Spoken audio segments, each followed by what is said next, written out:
वर्षावास का मौसम है। लगातार आज तीसरा दिन है। मौसम बारिश का, आँखों को भाने वाला, भोगी व्यक्ति को भी भाने वाला और योगी व्यक्ति को भी भाने वाला।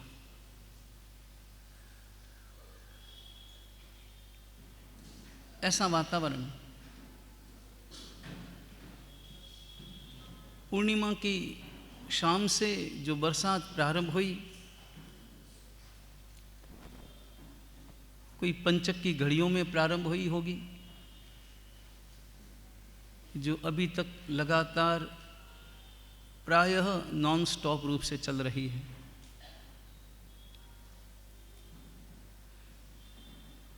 आज तो परमात्मा के मंदिर में जाना भी दुर्लभ हो गया। वेस्टर्न शिखर जी, जहाँ पूजनीय माताजी महाराज, बहन महाराज विराज रहे हैं, माताजी महाराज के दर्शन करने भी दुर्लभ हो गए। 3 दिन हो गए। वैसे भी दूरी 1 किलोमीटर की है, 1 किलोमीटर से थोड़ा ज़्यादा ही होगा, लगभग उतना तो है ही। हमारे संघ के लोग बहुत प्रयास कर रहे हैं, नज़दीक में कोई व्यवस्थित स्थान उपलब्ध हो जाए। प्रार्थना है कि उनका प्रयास सफल हो। चातुर्मास चल रहा है। चातुर्मास का मौसम बीजारोपण का मौसम है। चातुर्मास का मौसम फसल लेने का मौसम है। चातुर्मास का मौसम कुछ प्राप्त करने का मौसम है। चातुर्मास का वातावरण फसल काटने का मौसम है। किसान बोता है खेतों में बीज, और हमें बोना है अपनी आत्मा में सम्यक्त्व का बीज। सम्यक्त्व के बीजारोपण का यों तो कोई विशिष्ट मौसम नहीं होता, लेकिन ये मौसम बहुत प्रेरणादायी होता है, क्योंकि चातुर्मास में साधु संतों का आगमन होता है। और आप अनुभव करना, शेष काल में साधु संत आए तब और चातुर्मास में साधु संत आए तब, दोनों ही स्थितियों में साधु वही हैं, उपाश्रय भी वही हैं, गलियां भी वही है, आप भी वही हैं, लेकिन आपका मन वैसा ही रहता है या अलग अलग। शेष काल में मुनि भगवंत विचरण करते हुए आए तब आपका मन कैसा, और चातुर्मास काल में जब गुरु भगवंत आए उस वक्त में आपका मन कैसा। शेष काल में प्रवचन हो तब उपस्थिति कैसी, और चातुर्मास में प्रवचन हो तब उपस्थिति का वातावरण कैसा। अंतर तो है, क्योंकि चातुर्मास प्रेरणा देता है, धर्म की प्रेरणा देता है, आराधना की प्रेरणा देता है, तपश्चर्या की प्रेरणा देता है।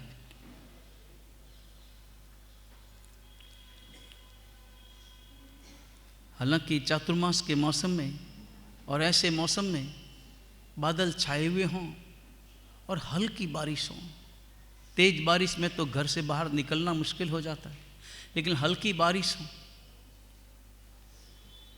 तो लोग फिर नदी के किनारे, पुल के किनारे रखे हुए खोमचों पर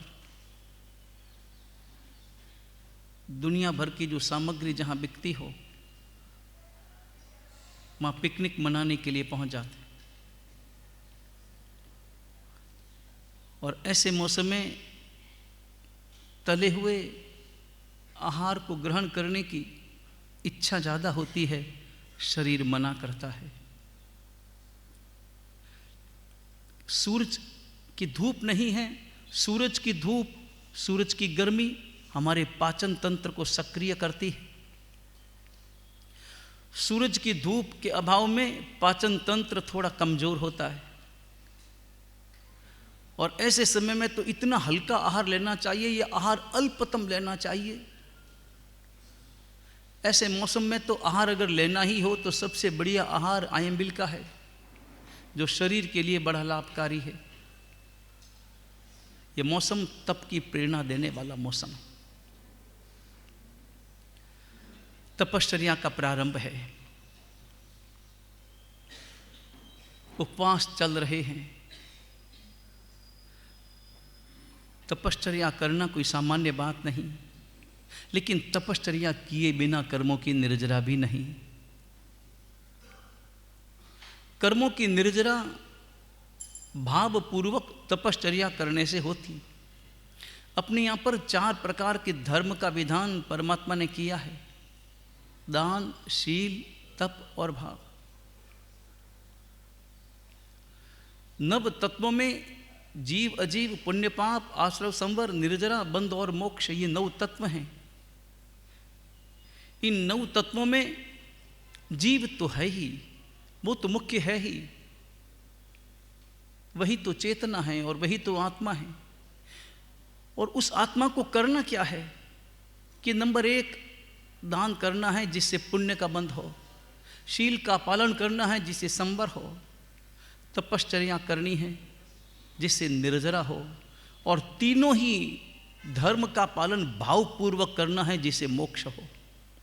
नव तत्वों में ये 4 तत्व बड़े महत्वपूर्ण हैं: पुण्य, संवर, निर्जरा और मोक्ष। पुण्य बहुत पहली सीढ़ी है। पुण्य के बिना जिन शासन कहाँ से मिलेगा? पुण्य के बिना वो रस कहाँ से मिलेगा? वो रुचि कहाँ से जगेगी? पुण्य के बिना परमात्मा का मिलन कैसे होगा? पुण्य के बिना सद्गुरु भगवंतों का सानिध्य कहाँ से मिलेगा? और पुण्य के बिना अच्छा मन कहाँ से मिलेगा? इसलिए पुण्य जरूरी है। और पुण्य के बाद, उस पुण्य को प्राप्त करने के बाद फिर कर्मों को रोकना है, क्योंकि लक्ष्य तो वो है। सीढ़ियां प्राप्त करना जरूरी है, मगर सीढ़ियां लक्ष्य नहीं है।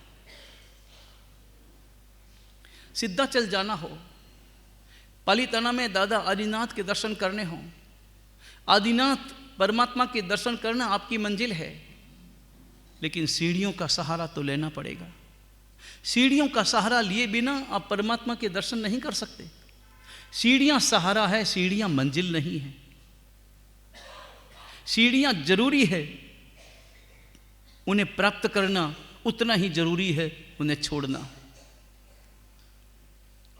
सीढ़ियां कितनी भी अच्छी हो, कितनी भी मुलायम हो, कितनी भी सुनहरी हो, कितनी भी आकर्षक हो, सोने चांदी से जड़ी क्यों ना हो, लेकिन सीढ़ी आखिर सीढ़ी है, सीढ़ी मंजिल नहीं है। और कोई व्यक्ति चढ़ना प्रारंभ करे और वो कहे कि ये सीढ़ियां कितनी अच्छी है जिनके आधार पर मैं परमात्मा की यात्रा कर पाता हूं, और वो सीढ़ियों से ही मोह कर बैठे, सीढ़ियों में ही आसक्त हो जाए और लगाव पैदा करके सीढ़ियों में ही अटक जाए, वहीं चिपक जाए, मंजिल से दूर हो जाएगा। पुण्य जरूरी है, मगर पुण्य केवल सीढ़ी है, पुण्य मंजिल नहीं है। मंजिल को प्राप्त करने के लिए पुण्य का सहारा लेना है और पुण्य का सहारा लेकर आगे बढ़ जाना है। पुण्य का सहारा लेकर संवर में प्रवेश करना है। संवर का काम है कर्मों को रोक देना, दरवाजों को बंद कर देना, कर्मों के आगमन को रोक लेना। तूफान चल रहा हो,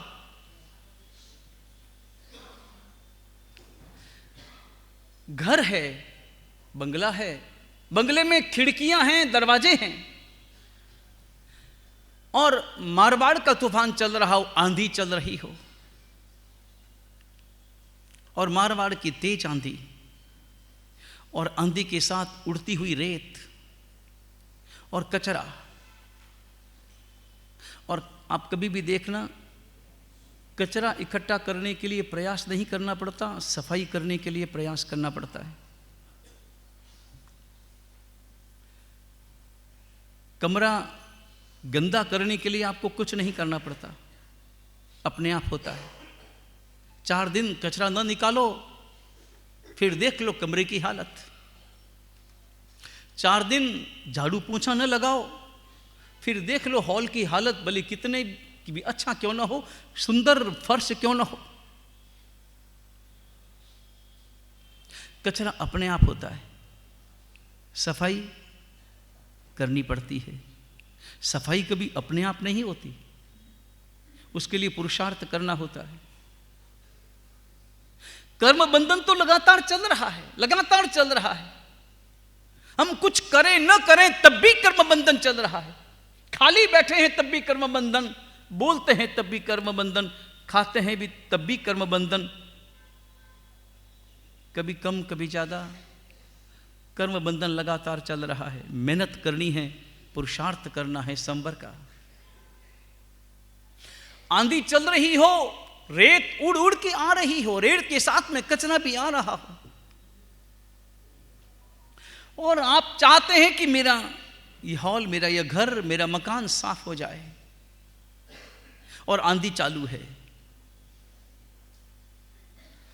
कभी तेज कभी धीमी, मगर आंधी चालू है। तेज आंधी होगी, ज्यादा रेत आएगी, थोड़ी आंधी होगी, कम रेत आएगी, मगर आंधी तो चालू है। और आपको सफाई करनी है। सफाई करने के लिए क्या करेंगे? क्या करेंगे आप?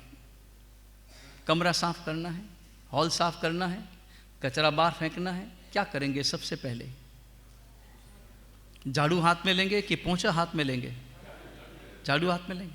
सफाई, आंधी चालू है, दरवाजे खिड़कियां खुली हैं, आप सफाई किससे करेंगे? पहले काम क्या करेंगे? पहले सफाई, हाथ में झाड़ू, हाथ में पोंछा, या पहले खड़ी होकर चलकर खिड़की दरवाजे बंद करने का पुरुषार्थ? पहले क्या करेंगे? पहले दरवाजे खिड़कियां बंद करनी होगी, कचरे का आना रोकना होगा। अन्यथा आंधी चालू है, दरवाजे खिड़कियां खुली हैं, आपके हाथ में झाड़ू है, आप झाड़ू निकाल रहे हैं और कचरा आ रहा है।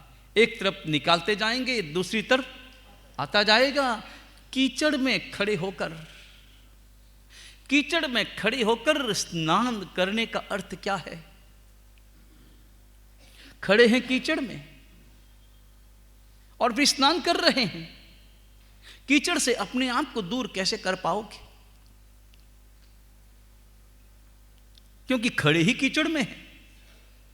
स्नान करने से पहले कीचड़ से बाहर आना होगा।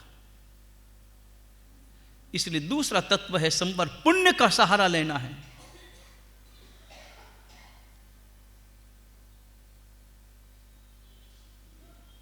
और पूर्व जन्म का ये आपका पुरुषार्थ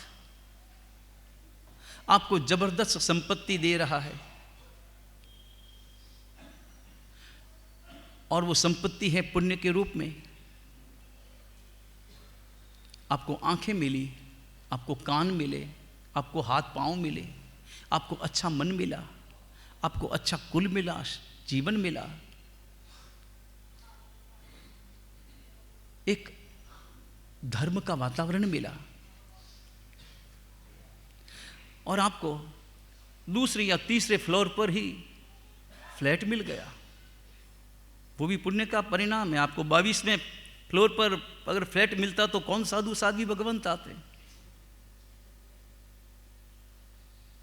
मतलब 22वें फ्लोर पर रहने वाले ज़्यादा पुण्यशाली, या दूसरे तीसरे फ्लोर पर रहने वाले ज़्यादा पुण्यशाली? और जब लेने जाते हैं तो कौन सा लेते हैं?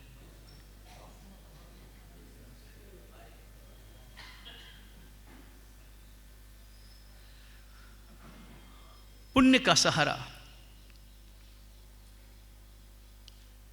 और ज्यादा अनुमोदनीय पुण्य कौन सा? आपको धर्म मिला वो, या आपको पैसा मिला वो? पैसा भी पुण्य से मिला। मैना सुंदरी का उदाहरण आपको पता है ना?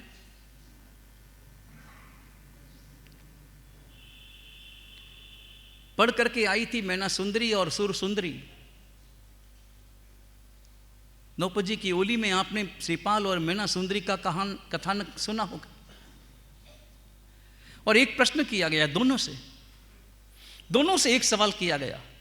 दोनों राजा की बेटियां, दोनों ने बड़े बड़े पंडितों के पास में पढ़ाई की, अलग अलग पंडितों के पास में पढ़ाई की, दोनों में आपस में प्रेम भी, आखिर सगी बहनें हैं, एक ही पिता की पुत्रियां हैं, लेकिन दोनों की माताएं अलग अलग। माता मतलब उनके विचार अलग अलग, शिक्षा भी अलग अलग। एक ने कॉन्वेंट स्कूल में पढ़ाई की और एक ने गुरुकुल में पढ़ाई की। आज की भाषा में गुरुकुलम जहां पर सम्यक्त्व की शिक्षा मिली, कॉन्वेंट स्कूल जहां पर मिथ्यात्व को पोषण मिला। और एक ही सवाल किया, पुण्य से क्या क्या मिलता है? और जवाब दोनों के सही, मगर दोनों के अलग अलग। जवाब दोनों के सही। सुर सुंदरी ने जवाब दिया, पुण्य से मिलता है पैसा, पुण्य से मिलती है सत्ता, पुण्य से मिलता है भौतिक सुख, पुण्य से मिलता है अच्छा पति।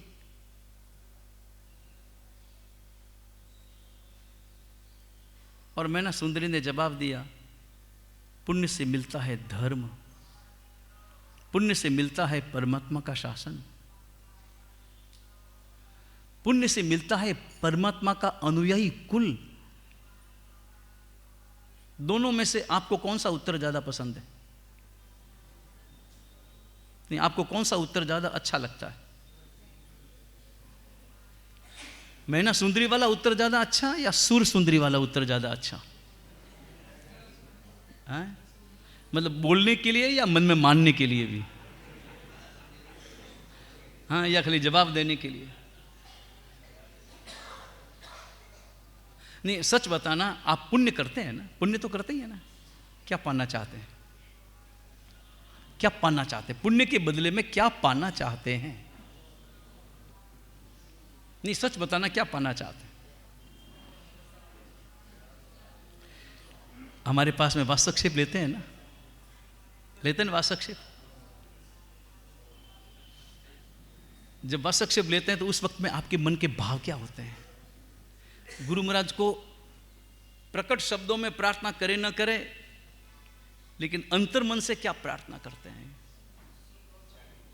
हैं बाबू जी, अड़ो बास्केट डालो जोरदार, हैं?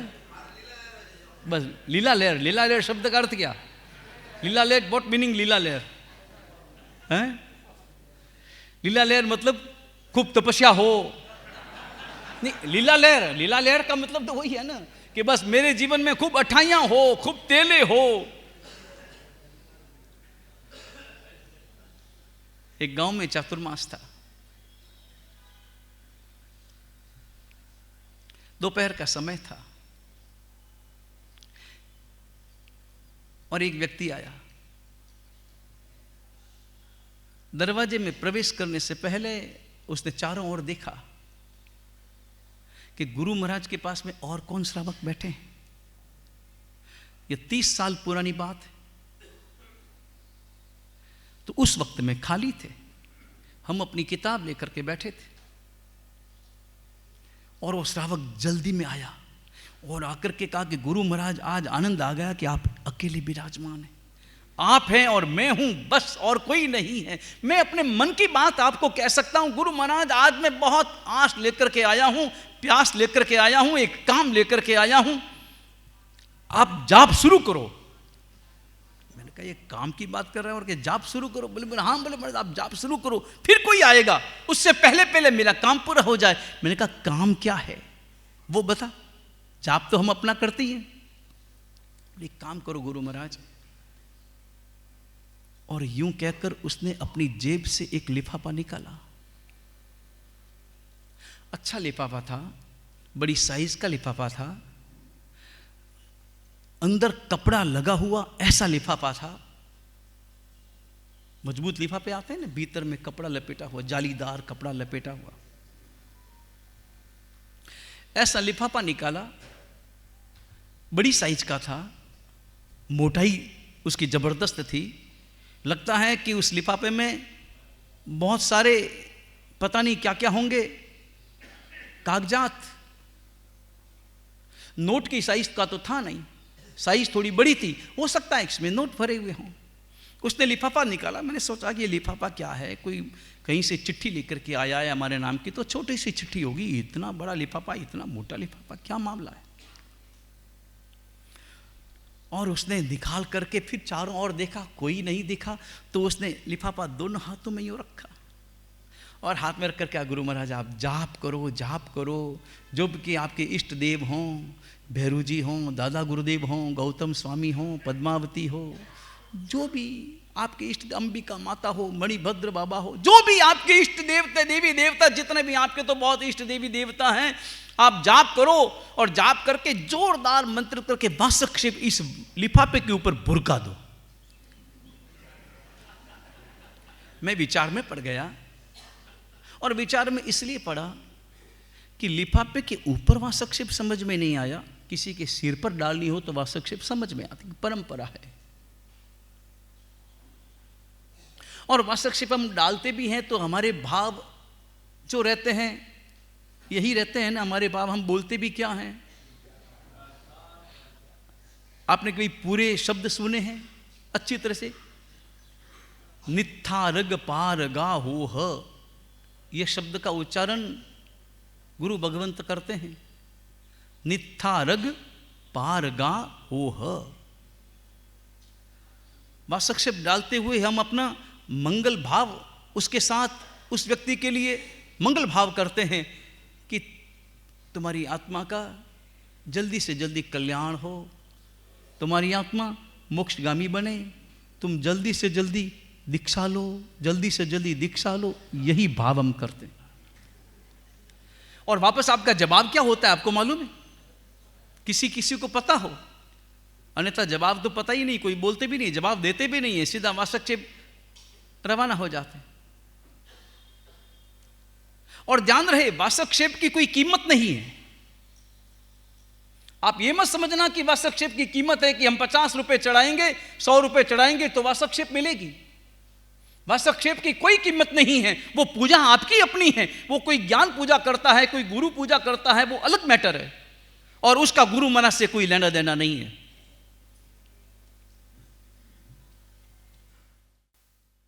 ये अपने यहां पर परंपरा चल पड़ी, गुरु महाराज के आगे ही तो बाजू रहता है, थाली रहती है, और कोई अनजान व्यक्ति आ जाए तो वो तो यही समझे कि जैसे सनातनी बाबाओं के यहां पर पैसा चढ़ता है वैसे यहां भी चढ़ता है।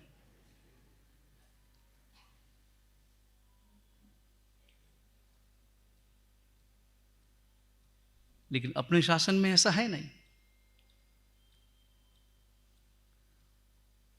व्यक्ति ज्ञान पूजा करता है, ज्ञान पाना चाहता है, और एकमात्र ख्वाहिश ज्ञान की है। जिन शासन का अनुरागी अनुयायी, जिन शासन को जिसने समझा है, धर्म को जिसने समझा है, और धर्म की प्यास जिसके अंतर में है, वह सदा सदा केवल और केवल एक ही कामना करता है, मुझे ज्ञान चाहिए, मुझे ज्ञान चाहिए, मुझे ज्ञान चाहिए।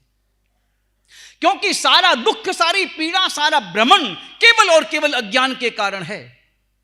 अज्ञान के कारण मैं भटक रहा हूं, अज्ञान के कारण मैं संसार में डूबा हूं, अज्ञान के कारण मैं मिथ्यात्म दशा में डूबा हूं।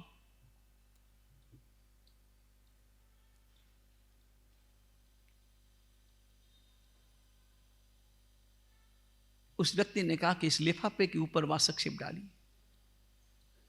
मैंने कहा कि लिफाफे के ऊपर वासक्षेप डालना मुझे समझ में नहीं आया। सिर पर डालो तो समझ में आता है, अथवा लिफाफे के अंदर डालो तो भी समझ में आता है।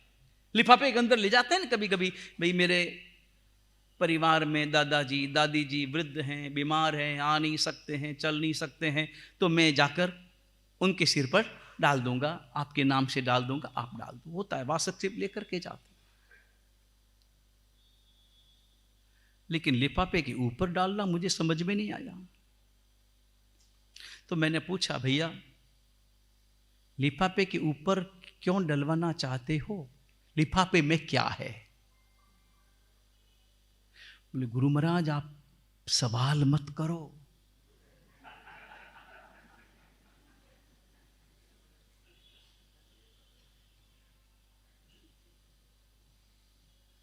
आप तो वासक्षेप डाल दो। मैंने कहा ऐसे में डालूंगा नहीं। और एक बार मेरे मन में यह सवाल पैदा हो गया तो जवाब पाए बिना आगे गाड़ी बढ़ नहीं सकती, पक्का मारवाड़ी हूं। और मारवाड़ी आदमी एक बार बात को पकड़ ले तो फिर छोड़ता है।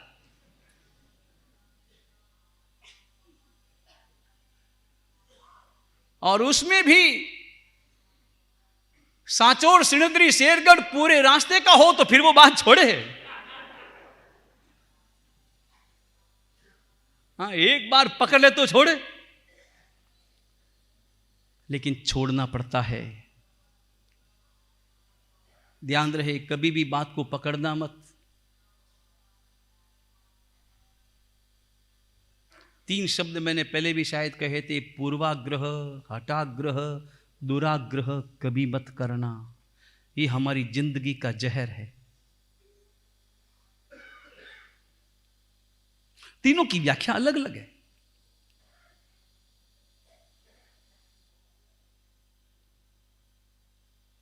पूर्वाग्रह, पूर्वाग्रह का अर्थ होता है मैंने एक बार जो पकड़ लिया उसे नहीं छोड़ना।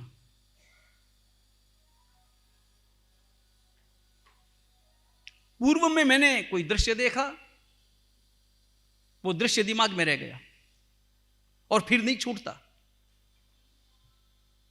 होता है ना ऐसा कभी? चलो उदाहरण के लिए, आप पूजा करने जा रहे हैं मंदिर में, मंदिर जी में पूजा करने जा रहे हैं, परमात्मा की पूजा। आपने निश्चय ही बोला और मंदिर में प्रवेश किया है, और तभी आपकी नजर पड़ी एक श्रावक भगवान की पूजा कर रहा है।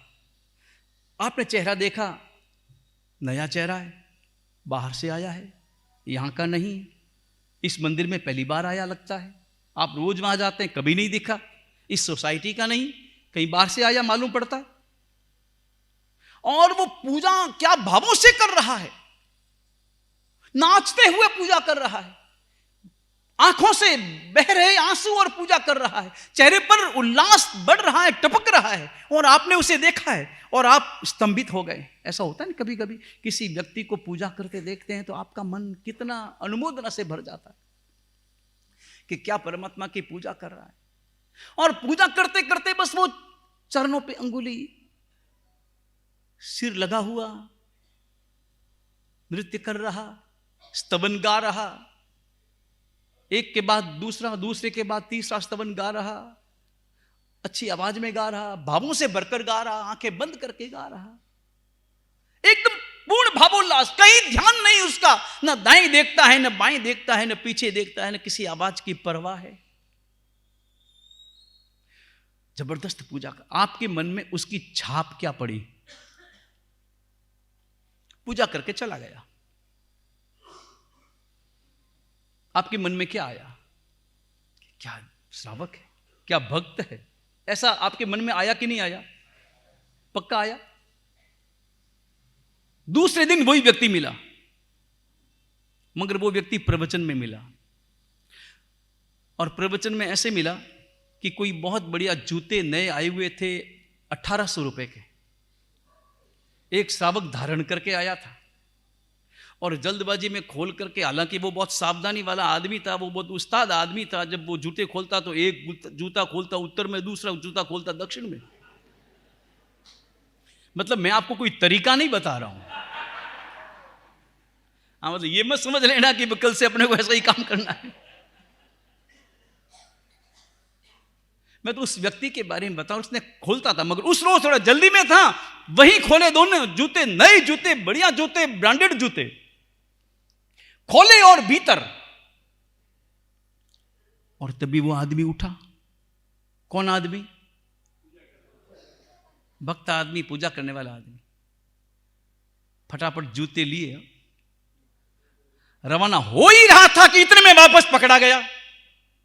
अब एक ही व्यक्ति के दो रूप, एक ही व्यक्ति के दो रूप, आपके दिमाग में कौन सा रूप अटक गया, भक्त वाला या जूता चोरने वाला?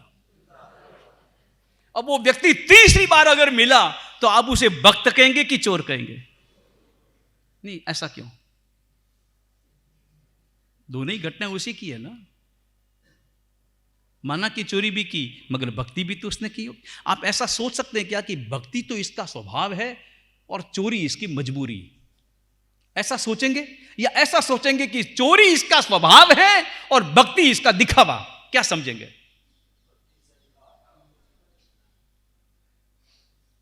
इन दोनों ही बातें सही है कि नहीं? दोनों ही बातें आप सोच सकते हैं कि नहीं?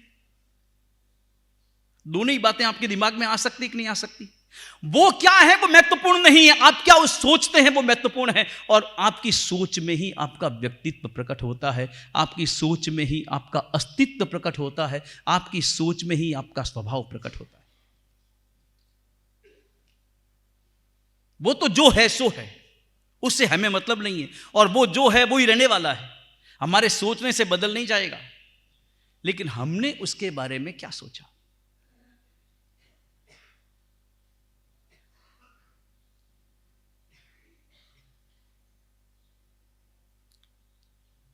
एक शहर में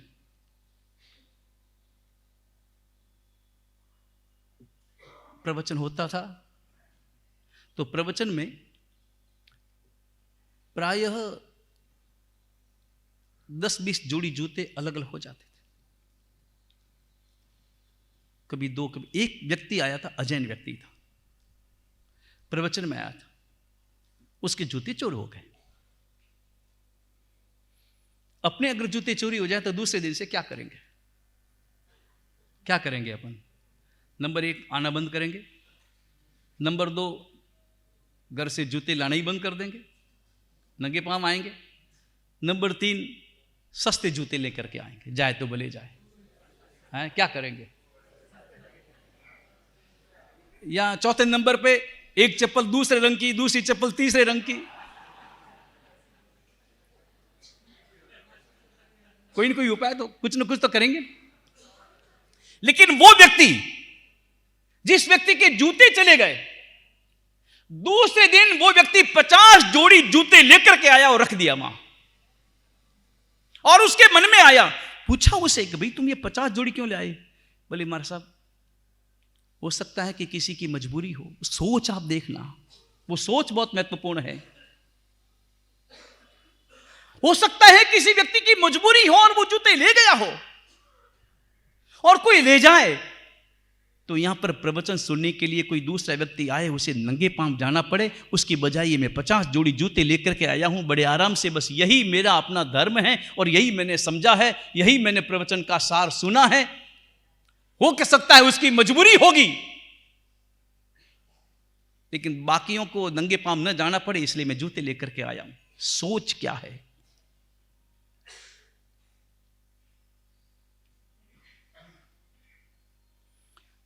धर्म केवल बाह्य क्रियाओं में नहीं है। बाह्य क्रियाएं धर्म का प्रतीकात्मक रूप है, धर्म का प्रकट स्वरूप है, लेकिन अंतर में हमारी सोच वही सबसे महत्वपूर्ण चिंतन है।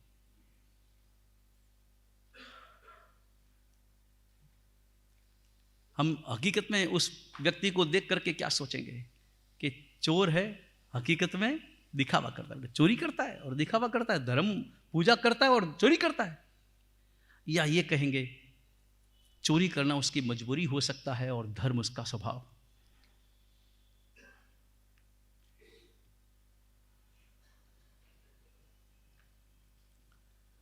सोच अपनी अपनी, लेकिन हमें अपनी सोच को बदलना है, उदात्त बनाना है, और वही महत्वपूर्ण है।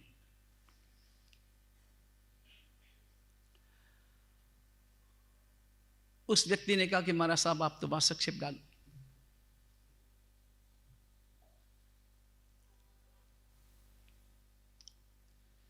मैंने कहा भी वासक ऐसे तो कैसे डालूं? पहले मुझे बता कि अंदर क्या है। मैं 3 शब्दों का अर्थ बता रहा था, पूर्वाग्रह, हठाग्रह और कदाग्रह। पूर्वाग्रह, ये पूर्वाग्रह है कि आपने उसकी 2-3 क्रियाएं देखी, 4 अच्छी क्रियाएं, 1 गलत क्रिया, कौन सी दिमाग में अटकेगी?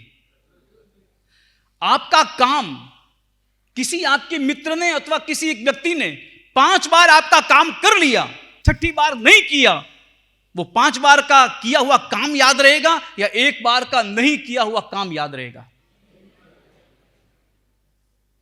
ये नेगेटिविटी क्यों है? ये नकारात्मक, यही पूर्वाग्रह है। हमने एक दृश्य को अपने दिमाग में बसा लिया, बस उस आधार पर हमने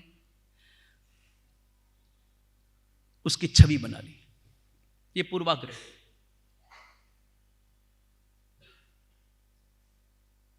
हठाग्रह, छोड़ना ही नहीं, एक बार पकड़ लिया तो पकड़ लिया, फिर कितना भी समझाओ नहीं छोड़ना। और कदाग्रह वो है कि जिसमें सत्य समझ में आने के बाद में भी हम नहीं छोड़ते, वो कदाग्रह। ईगो हो जाता है, मान लिया कि ये गलती तो है, नहीं करना था कर लिया, नहीं बोलना था बोल दिया, मगर फिर हम उसे साबित करने की कोशिश करते हैं, सही साबित करने की कोशिश करते हैं, छोड़ते नहीं। समझ में आने पर भी वो कदाग्रह। धर्म के मार्ग पर हमें चलना है, आत्मा के मार्ग पर हमें चलना है, इनका त्याग तो करना ही होता है। मैंने कहा वास्तक्षेप डाल देंगे, मगर इसमें है क्या पहले वो बताओ, इसके भीतर में क्या है। उसने कहा महाराज ज्यादा नहीं पूछना, आप पूछो मत, आप तो वास्तक्षेप डालो जल्दी। और दादा गुरुदेव नाम लो, पद्मावती रो मंत्र बोलो, गौतम स्वामी रो मंत्र बोलो, हैंग मंत्र बोले, ठ ठ रिम क्लिम फ्लुम ब्लम, जो भी आपको मंत्र बोला जोरदार वास्तक्षेप डालो आप एकदम। पसे आपने मैं बता नहीं, मैंने पहले बता, पहले है क्या। अब मैं महाराज आप लारे पड़ गया हो तो आपने बताना पड़ी। इसके अंदर, इस लिफाफे के अंदर महालक्ष्मी लॉटरीज की 40 टिकट है।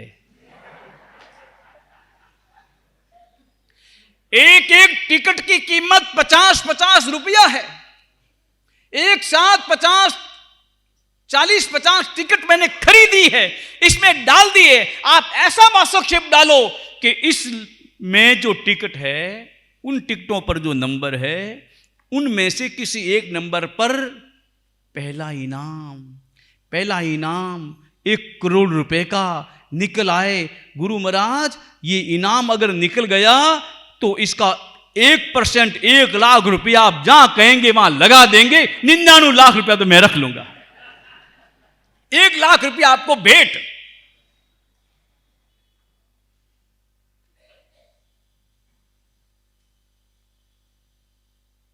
हम क्या पाना चाहते हैं? पुण्य से हम क्या पाना चाहते हैं?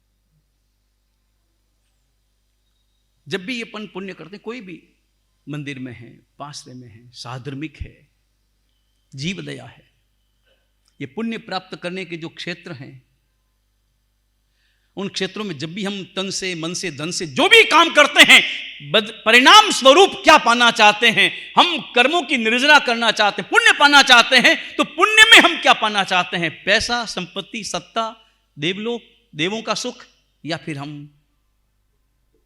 परमात्मा का शासन मिले, सम्यक्त्व मेरा निर्मल बने, वो पाना चाहते हैं। क्या पाना चाहते हैं? कलिकाल सर्वज्ञ हेमचंद्राचार्य महाराज, उन्होंने एक जगह लिखा है, बड़ी महत्वपूर्ण बात लिखी। उन्होंने लिखा है कि मैंने जो भी धर्म आराधना की है, मैंने संयम की साधना की है, इस भव में मेरा मोक्ष नहीं है, तो अगले भव में मुझे क्या दशा हो, मेरी क्या गति मिले, मैं कहां जाऊं, मैं क्या बनूं, लेकिन मेरी एक शर्त है, कहीं पर भी मुझे कर्म राजा, हे कर्मराज, मुझे कहीं पर भी ले जाना, मुझे नरक में ले जाओ तो भी मंजूर, मुझे स्वर्ग में ले जाओ तो भी मंजूर, मुझे मनुष्य में भी मुझे तुम राजा बना दो, चक्रवर्ती बना दो, दरिद्र बना दो, भिखारी बना दो, कुछ भी बना दो, मगर मेरी एक शर्त है। और शर्त है, जैन धर्म विनिर्मुक्तो मां भुवम चक्रवर्त्यपि श्याम चेटोपि दरिद्रोपि जिन धर्मादिवासितः। वो कहते हैं कि हे कर्मराज, मुझे चक्रवर्ती अगर तुम बनाना चाहो तो मेरी शर्त पहले सुन लेना। अगर चक्रवर्ती मुझे बना दो, चक्रवर्ती यानी चक्रवर्ती का साम्राज्य, उतनी संपत्ति, उतना पैसा, भोग का वैसा वातावरण, मुझे स्वीकार उन क्षणों में नहीं होगा जिन क्षणों में मुझे उस अवस्था में परमात्मा का शासन, परमात्मा का धर्म, परमात्मा की वाणी नहीं मिलती है। तो मुझे चक्रवर्ती जैसी अमीरी भी स्वीकार नहीं है। और अगर मुझे परमात्मा का शासन मिलता है तो भिखारी बना दो, मैं हंसते हंसते स्वीकार करूंगा, प्रसन्नता से स्वीकार करूंगा। मेरी प्रसन्नता परमात्मा के शासन से जुड़ी है, बाह्य संपत्ति, बाह्य वातावरण से नहीं। हमें क्या चाहिए? धर्म बिना की अमीरी या धर्म वाली गरीबी? दोनों में से एक का चुनाव करना हो तो क्या करेंगे? सच बताना, क्या करेंगे? धर्म बिना की अमीरी या वो गरीबी जिसमें परमात्मा का शासन है? एक व्यक्ति ने जवाब दिया था, बोले बाबू जी, चीजे तो परमात्मा रो धर्म, मगर बेड़ा बेड़ा पया भी सही जाए।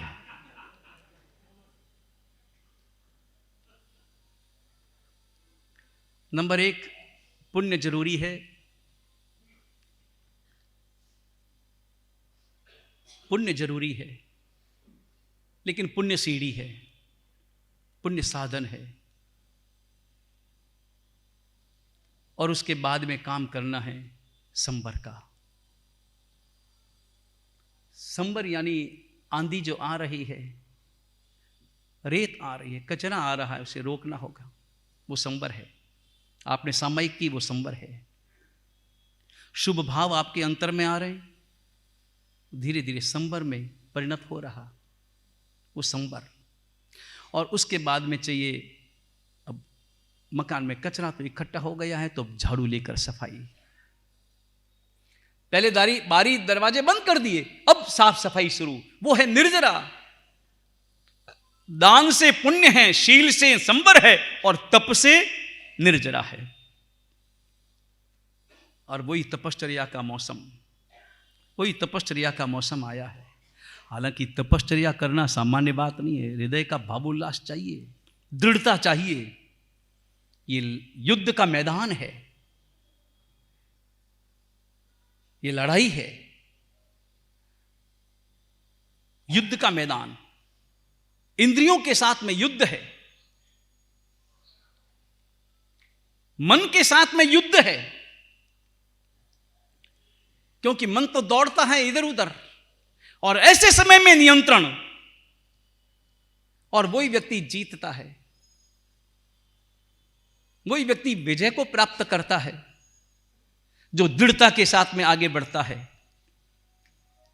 और थोड़ी परेशानियां तो आती हैं, थोड़ी परेशानियां तो आएगी, क्योंकि आखिर वो शरीर जो रात दिन चटपटा, खटपटा, अटपटा, मटमटा, क्या क्या खाने का आदी है, और जब एकाएक बंद हो जाता है तो थोड़ी तो समस्या पैदा करेगा, पर थोड़ी सी दृढ़ता और फिर विजय हमारे हाथों में है। जो भी तप, जिन्होंने भी तप का प्रारंभ किया है, थोड़ा परिसर है, उठा करके भी जो तप कर रहे हैं, निश्चित रूप से उनके भावों की भूरी भूरी अनुमोदना है। बस शासन देव से प्रार्थना है कि उनकी तपश्चर्या परम आनंद के साथ, दृढ़ता के साथ पूर्णता को प्राप्त हो। मासक क्षमण की तपश्चर्या का लक्ष्य लिए अपना उपवास प्रारंभ किया है। एक एक करके सीढ़ी चढ़ना है, एक एक उपवास के पचखान लेने हैं, और एक एक उपवास का पचखान लेते हुए क्रमशः आगे बढ़ जाना है। और आज 24 तारीख हो गई, सीधी तप का प्रारंभ कब से है? 27 तारीख से है। सिद्धि तप का भाव मन में लिए 27 तारीख पहला दिन एक उपवास तो करना ही करना है। फिर भले दूसरे दिन पारना कर लेना, करना ही है ना पारना। 28 तारीख को तो पारना ही, और एक उपवास अगर आपने कर लिया तो दूसरा उपवास तो आसानी से हो जाता है। अनुभव हो गया, पता लग गया, फिर दूसरा आसानी से हो जाएगा। 27 तारीख मन में संकल्प लेना है, भाव जगाना है, सिद्धि प्राप्त करना है। 27 तारीख से सिद्धि तप और गौतम स्वामी गणधर तप का प्रारंभ होने जा रहा है। तारीख 28 तारीख से गौतम स्वामी का गणधर तप प्रारंभ होने जा रहा है। कब से? 28 दिनों का तप है। कितने दिनों का? 28 दिनों का तप है। और 28 दिन में उपवास, फिर 2 टाइम का व्यासना।